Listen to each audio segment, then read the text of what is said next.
Hi friends, so welcome back to your channel Knowledge is Power. So let's discuss the salient features of Indian Constitution. तो आज हम बात करेंगे Indian constitution के जो special features हैं उसके बारे में. So let's start it. So the first one is it is the longest written constitution. देखिए constitution is two types, दो तरह का है, एक written और unwritten. तो जो written constitution है, जैसे अमेरिका में written constitution है, वहीं यूके या ब्रिटेन में आपका unwritten या लिखा बिना लिखा constitution है. तो Indian constitution is the written constitution as according to the US, but as well as इसका जो सारा चीज लिखा गया with full details लिखा गया. So it is the longest in the world.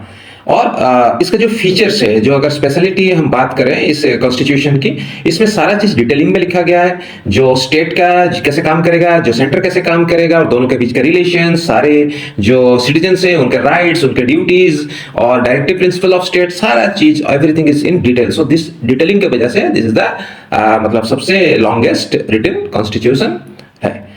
So this is all about. Next बात करते हैं हम सेकंड पॉइंट की.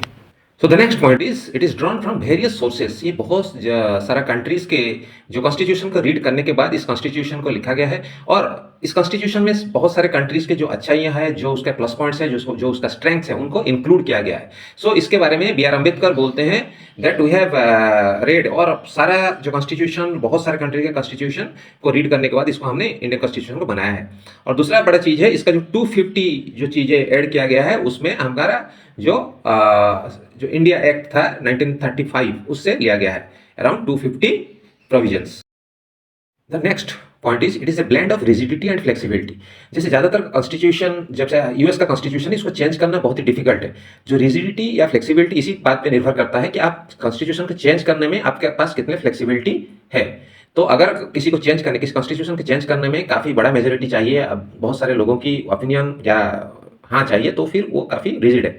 But in case of Indian constitution it is a mix of the rigidity and flexibility. कुछ rules and regulations change करना एक simple majority से हो सकता है, बट कुछ रूल रेगुलेशन को आपको जो स्पेशल मेजोरिटी चाहिए, ओपिनियन चाहिए, तभी जाके आप उस जैसे खास करके जो इंडियन कॉन्स्टिट्यूशन का फंडामेंटल फीचर्स है उसको चेंज करने के लिए आपको एक हायर मेजोरिटी ओपिनियंस में हाँ चाहिए, तभी जाके आप चेंज कर सकते हो.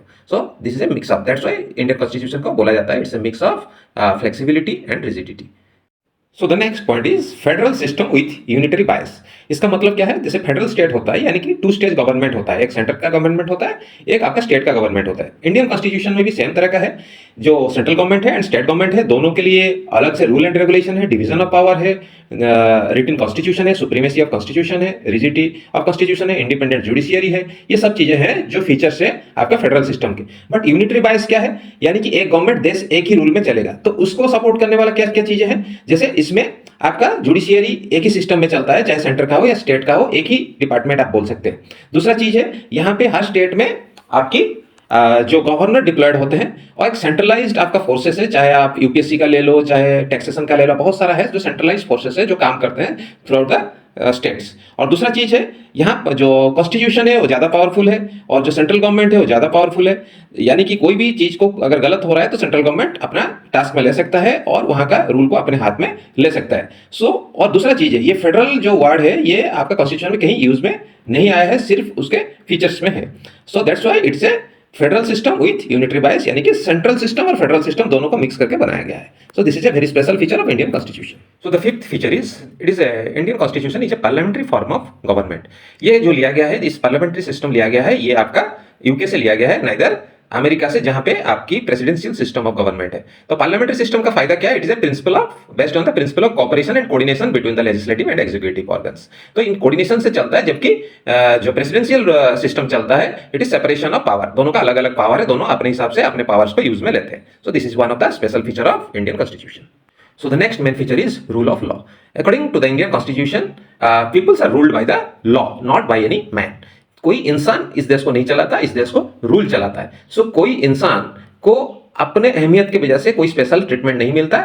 जब लॉ की बात आता है, कानून की बात आता है, अगर कोई गलत करता है तो लॉ के हिसाब से उसको पनिशमेंट मिलता है, या अवार्ड मिलता है, या रिवार्ड मिलता है. तो it is all depend on the matter of law, neither the persons. उस पर्सन का आपके कोई फीचर्स के हिसाब से उसको ट्रीट नहीं किया जाता.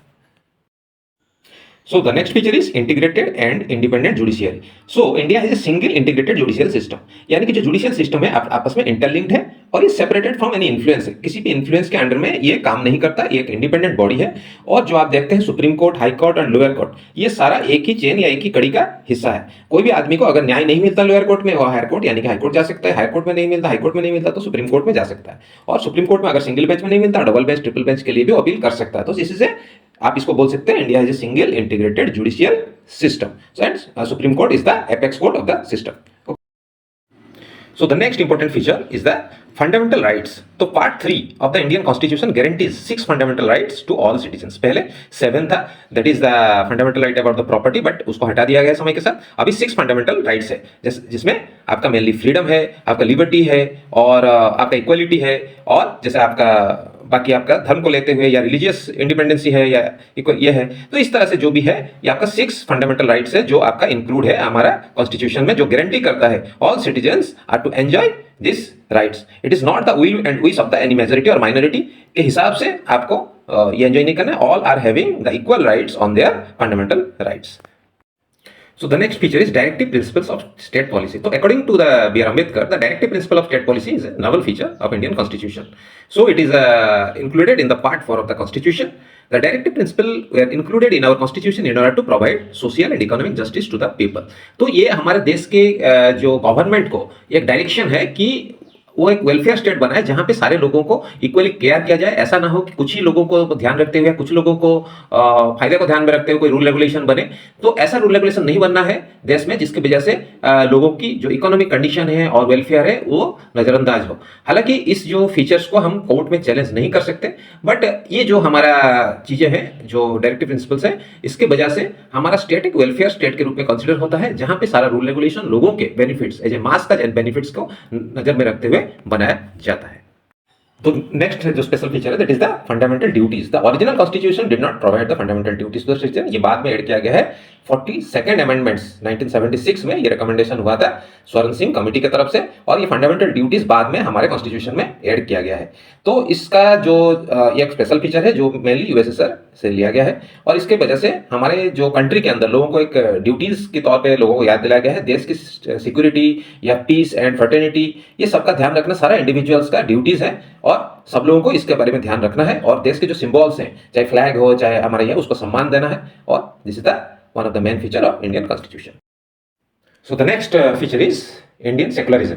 जो सेकुलरिज्म वर्ड है, India was a basically secular country, but जो सेकुलर वर्ड है हमारे कॉन्स्टिट्यूशन में बाद में ऐड किया गया है। 42nd जो अमेंडमेंट्स हुआ था इसमें ऐड किया गया है।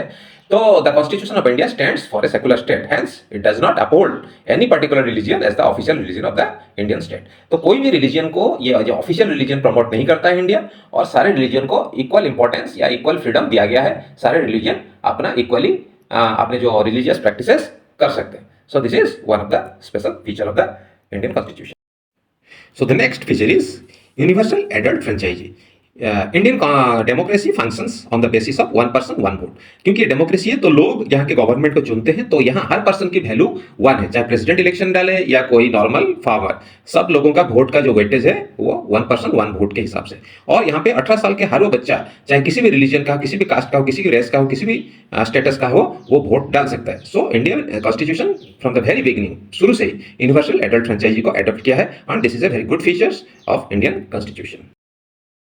So next, discuss about the feature single citizenship. In a federal state, usually the citizens enjoy double citizenship in case of USA. USA में एक डबल सिटीजनशिप है। अगर आप उस स्टेट के हैं, पर्टिकुलर स्टेट के हैं, तो कैलिफोर्निया के हैं तो कैलिफोर्निया का सिटीजनशिप और यूएस का सिटीजनशिप, दोनों सिटीजनशिप आपका रहेगा। उसी तरह इंडिया में एक सिंगल सिटीजनशिप रहता है। आप किसी भी स्टेट में पैदा हुए हो, आप इंडियन सिटीजन है, अगर उस स्टेट का सिटीजनशिप के नाम से कोई एक सिटीजनशिप नहीं होता है। सपोज आप झारखंड में हो, उड़ीसा में हो, बिहार में हो, या फिर महाराष्ट्र में हो, केरला में हो, जम्मू कश्मीर में हो, आप एक इंडियन सिटीजन के कहलाओगे, नाइदर उस स्टेट के सिटीजनशिप। सो इट इज, आप कहीं भी नौकरी कर सकते हो, उस सिटीजनशिप के हिसाब से आप कहीं भी नौकरी कर सकते हो। So this is one of the special feature of Indian constitution. The next feature is independent bodies. So Indian Constitution not only provides legislative, executive and judicial organs of the government as a bodies, but it is having many independent bodies भी है, जिसके वजह से हमारा जो work है वो smoothly चले और अनबायस्ड चले। जैसे कि हमारा यूपीएससी है जो एडमिनिस्ट्रेटिव सर्विस के बंदों को चूज करता है। उसके अलावा आपके जो इलेक्शन कमीशन है जो आपका इलेक्शन को कंट्रोल करते हैं। उसके अलावा आपके ऑडिटर जनरल है जो ऑडिट करते हैं किसी भी अकाउंट्स को, गवर्नमेंट के अकाउंट्स को ऑडिट करते हैं। ये सारे इंडिपेंडेंट बॉडीज है, जिसकी वजह से हमारा कंट्री का एक स्पेशल फीचर आप बोल सकते हैं, ये अनबायस्ड बॉडी रहते हैं। अब बात करते हैं नेक्स्ट जो प्रोविजन है, that is emergency provisions. The constitution makers also foresaw that there could be a situation, ऐसा सिचुएशन देश में आ सकता है कि देश नॉर्मली जो सिचुएशन होता है उसके कुछ अलग सिचुएशन हो, इमरजेंसी सिचुएशन हो जिसमें काफी पैनिकनेस क्रिएट हो, तो उस समय के लिए एक इमरजेंसी प्रोविजंस हमारे कॉन्स्टिट्यूशन में बनाया गया है उस सिचुएशन को टैकल करने के लिए। तो इस इमरजेंसी सिचुएशन को दैट इज 3 टाइप्स में डिवाइड किया गया है। The first type is emergency caused by the war and external aggression, अगर बाहर से कोई अटैक करता है उसके वजह से जो या आर्म रिवलेशन होता है, कोई इंटरनली भी अगर आर्म रिवलेशन होता है गवर्नमेंट के अगेंस्ट में, तो उसको टैकल करने के लिए जो सिचुएशन है उसको the first situation. Second situation, अगर फेलियर ऑफ कॉन्स्टिट्यूशनल मशीनरी, जो हमारा जैसे स्टेट, कोई भी स्टेट अगर फेलियर होता है अपने स्टेट को कंट्रोल करने में, वो सेकंड है। और तीसरा जो है financial emergency that the third thing. वो सारे तीनों चीजों को कंट्रोल करने के लिए गवर्नमेंट को जो प्रोविजंस बनाया गया है that is emergency provisions. So ये one of the special feature of our constitution. So the next one is our government is having a 3-tier government. What is the 3-tier? Generally in a federal state there is 2 type of government, central government and state government. And with time, समय के साथ हमारा तीसरा form of government जोड़ा गया, that is a local government या कि municipality level या फिर आपके जो पंचायत लेवल के गवर्नमेंट। तो वहां का जो डिसीजन है वहां के लोग वहां का बॉडीज लेते हैं। So India is having a 3-tier government, इस स्पेशल फीचर आप बोल सकते हैं। दैट इज 73 एंड 74 अमेंडमेंट्स में ये सब चीजों को इंक्लूड किया गया था थर्ड फॉर्म ऑफ गवर्नमेंट को। So this is one of the special feature. अब बात करते हैं द लास्ट जो प्रोविजन है, that is the cooperative society. हमारे जो कॉन्स्टिट्यूशन में 97 कॉन्स्टिट्यूशनल अमेंडमेंट एक्ट में 2011 में दैट इज कॉन्स्टिट्यूशन स्टेटस दिया गया कोऑपरेटिव सोसाइटीज को। In this context it is made following 3 changes. ये जो 3 चेंजेस किया गया, it is made in the cooperative society को फंडामेंटल राइट्स आर्टिकल 19 में जोड़ा गया, और it included in the new directive principle of state policy article 43B में जोड़ा गया, जिसमें बोला गया है कि स्टेट प्रमोट करे promotional of cooperative society. And it is also the it's का रूल रेगुलेशन को ऐड किया गया part 9B of the constitution which entitle the cooperative society. So article 243 ZH to ZT तक उसमें जोड़ा गया। So these are the few things and our special feature और the salient feature of our constitution. अगर अभी तक आपने इस चैनल को सब्सक्राइब नहीं किया, अगर आपको सही में यहाँ से कुछ वैल्यूज मिलता है, कुछ फायदा मिलता है, तो फटाफट इस चैनल को सब्सक्राइब कर दीजिए और लाइक शेयर भी कर दीजिए। So till then good bye, stay tuned, thank you.